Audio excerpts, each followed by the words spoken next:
Sono nata il 21 a primavera, ma non sapevo che nascere folle e aprire le zolle potesse scatenare tempesta.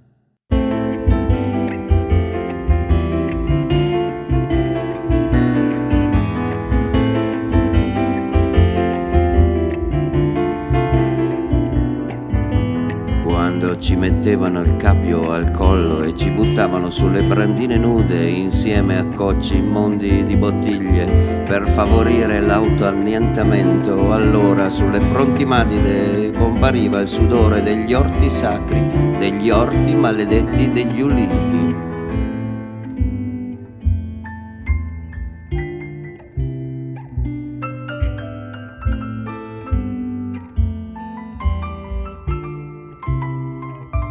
Quando venivamo inchiodati in un cesso per essere sottoposti alla Cerletti, era in quel momento preciso che la Gestapo vinceva e i nostri maledettissimi corpi non osavano sferrare pugni a destra e a manca per la resurrezione degli uomini.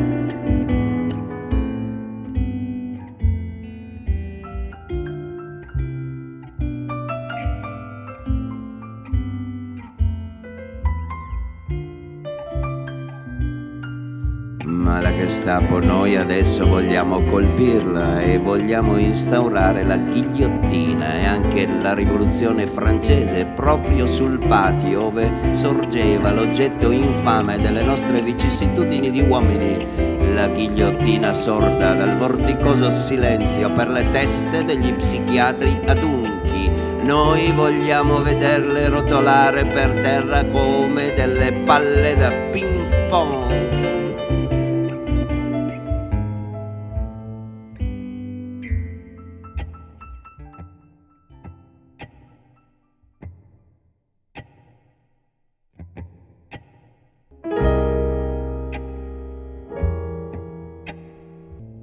Il mio uomo è un puro sangue che corre, mentre io, cavallerizza da nulla, sto immobile a terra.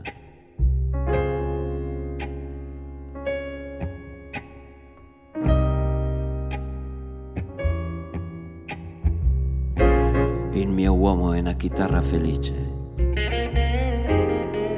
e io sono la sua canzone, ma lui non mi canta mai.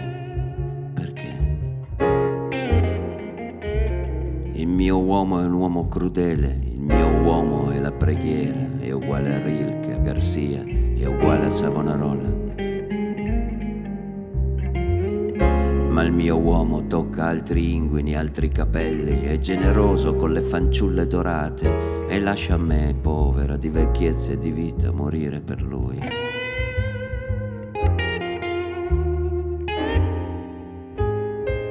Il mio uomo se si denuda ha il petto villoso come le aquile, ma un rostro che ferisce a fondo e punisce i pentimenti d'amore. Allora gli mostro le mie carni ferite e maledico la sorte.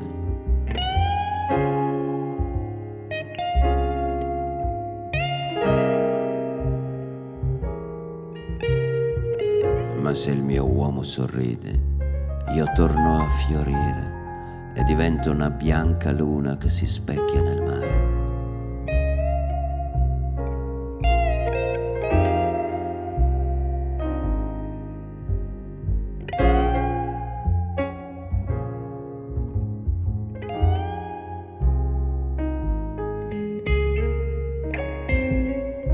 La pistola che ho puntata alla tempia si chiama poesia.